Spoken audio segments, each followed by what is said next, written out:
This is an Axie, cute little creatures from a video game. This one has a cactus on its head, and this one, a poop.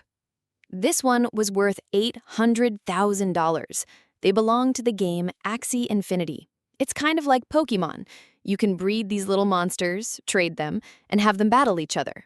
What makes Axies special is that they are NFTs, unique digital images. As an Axie owner, your ownership is recorded on the blockchain. They really belong to you, which means you can buy and sell them for real money. And when you play with them, you earn cryptocurrency. Again, real money. There's nothing shady about the game, of course. Absolutely nothing can go wrong. The price of Axies won't skyrocket, there won't be a crypto bubble, people in low-income countries won't be exploited, and North Korean hackers definitely won't steal $600 million in crypto to fund a mad dictator's nuclear weapons program. Nothing to see here. In 2017, a 25-year-old Vietnamese programmer named Trung Nguyen was working for an American investment startup. Nothing too special. At that point, blockchain and crypto didn't really interest him. Until in November, a game came out. In that game, you could breed cats and trade them. Each cat had its own genetic code. When you bred them, new combinations would emerge. The cats were NFTs, running on the Ethereum blockchain, and could be purchased with Ether. You could own and trade them. CryptoKitties was the first blockchain-based game in history. Just a bit boring. But Nguyen was fascinated by the revolutionary tech and its possibilities. He had an idea. What if these little creatures could not only be bred, but also made to fight each other? He reached out to his old friend, a graphic designer named Tu Duan. As kids, they both loved Pokémon and Yu-Gi-Oh! Duan loved the idea and got to work right away. He was inspired by figurines he used to make from leftover food scraps as a child. That's how the first Axie was born. Nguyen immediately began working on the game. Together, they founded a company in Vietnam called Sky Mavis. At the end of 2019, the first version of Axie Infinity launched. The game was similar to Pokémon, except all the Pokémon looked the same, and you could actually earn money. You played with your Axies in solo mode or in the arena against other players. If you won, you mainly earned SLP, short for Smooth Love Potion. SLP was both a breeding potion for Axies and a cryptocurrency. The more you played, the more you earned. You could trade it for Ether, then for euros or dollars. Or you could breed new Axies and sell them on the marketplace, kind of like eBay for animals. In-game currency is standard in video games, but the fact that this currency could instantly be exchanged for real money was a new phenomenon. NFTs and blockchain allowed for a new category of video games, so-called play-to-earn. By late 2020, Axie Infinity hit technical limits as more and more players joined. The game was built on Ethereum. While very secure, Ethereum was also slow. The network became overloaded, and transaction fees skyrocketed. So the developers quickly built a sidechain linked to Ethereum. These sidechains are faster, cheaper, and can handle more players, but they are also much less secure. Wen and his team didn't yet know that this decision would cost them dearly just a few years later. But maybe they were simply distracted, because elsewhere on the internet, something exploded. March 2021, a previously unknown artist named Beeple sold an NFT for $69 million. Suddenly, NFTs were everywhere. A GIF could be sold as an NFT. Paris Hilton promoted ape NFTs on Jimmy Fallon's show. FC Bayern Munich sold NFTs of its players as collectible cards. It felt like revolutionary technology, an endless hype. That hype spilled over to Axie Infinity. After all, it was the first mainstream NFT game. Suddenly, over 100,000 new players were joining every month. Trading volumes surged to $4 billion. The SLP token's price increased tenfold in a week. Sky Mavis suddenly became one of the 5 largest gaming companies in the world, right behind EA. Nguyen had made it. His company had created the world's fastest-growing blockchain game. Sky Mavis announced it wanted to build the biggest virtual world ever created. Games could become a source of income for everyone. Welcome to the revolution. A visionary team of developers and a brilliant game that lets you earn real money. Sounds too good to be true? And it is. By July 2021, Axie Infinity's SLP token hit $0.25. Skilled players could earn 200 SLP per day, about 50 euros.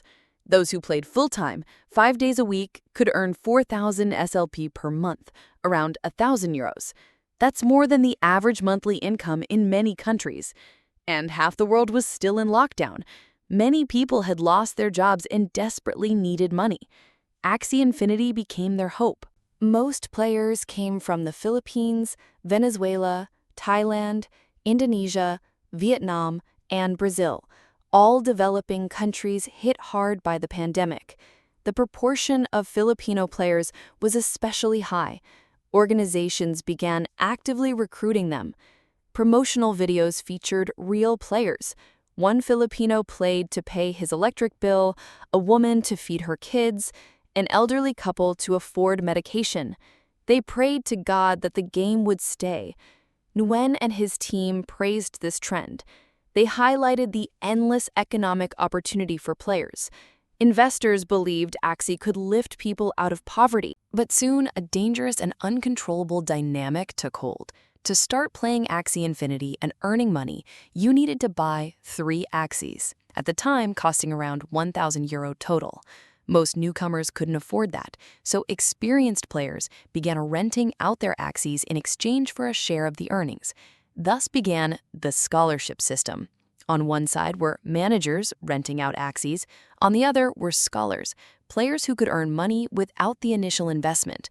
Scholarships were fiercely competitive. On Reddit, Twitter, and Discord, thousands begged for a spot, some promising to play 12 hours a day. Managers imposed harsh terms. Most demanded 50 to 60%, some even 80% of the profits. The poorer and more desperate the applicants, the more managers took. Most of the managers were from Western countries, most of the scholars from developing nations. Many reported stress, insomnia, anxiety, and gaming addiction. Meanwhile, managers raked in the profits. One YouTuber had 200 scholars and earned $20,000 a month.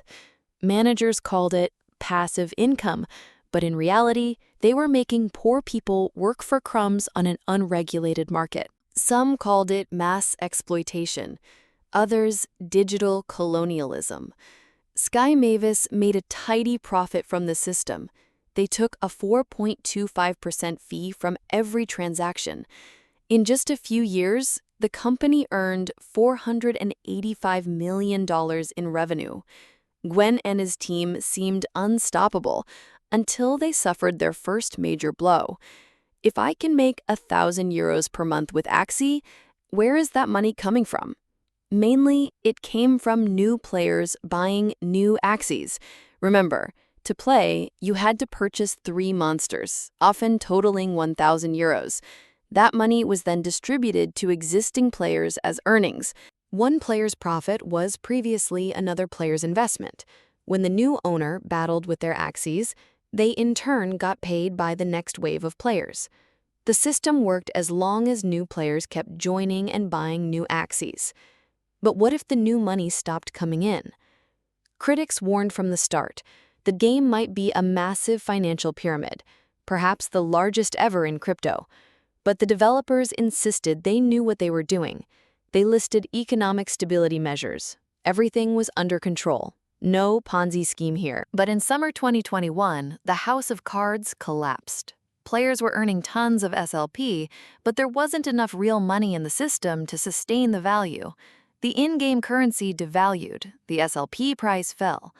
Despite a stable crypto ecosystem, the game became less profitable and fewer players joined. The SLP price crashed within weeks.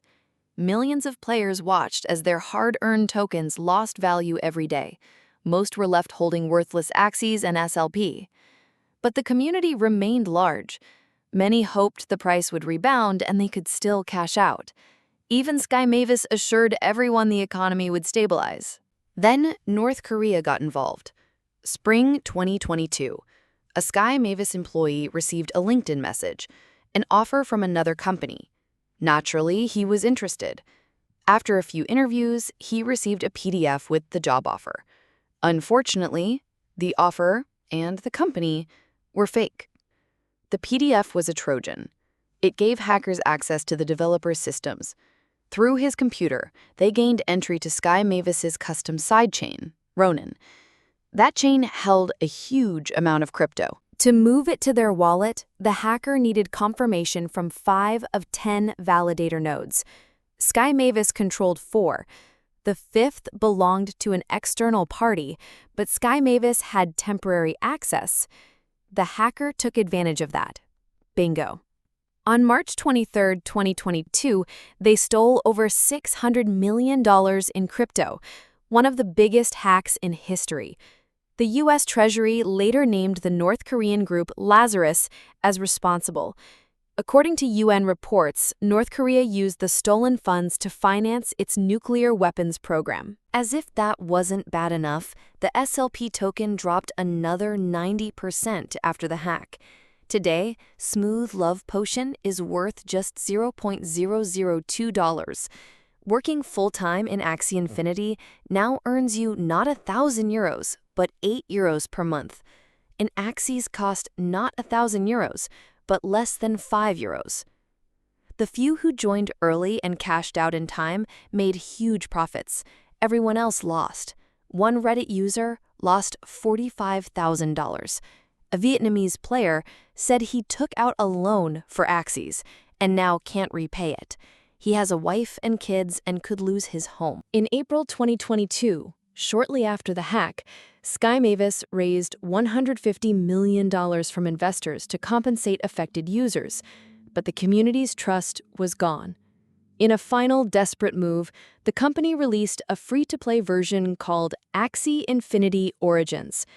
It flopped. Key employees disappeared. They received death threats and couldn't reveal their location for safety. Axie Infinity is perhaps the biggest collapse the crypto industry has ever seen. It started with a few blockchain and Pokémon enthusiasts who believed they were leading a gaming revolution. Drunk on success, they ignored all the warning signs: skyrocketing prices, exploitative scholarships. They convinced themselves people played Axie Infinity not for money, but for the genius gameplay. Unwittingly, they created a monster they could not control. At its peak, Axie Infinity had an economy comparable to Sierra Leone's. But instead of a central bank, it was managed by a few 20-something software developers. They wanted to help the poor, but ended up creating a massive redistribution machine that only benefited a few managers. Trung Nguyen and his team probably didn't mean to scam anyone. They didn't run away with the money. They still believe in the game and continue working on it. They were just terribly naive and extremely careless.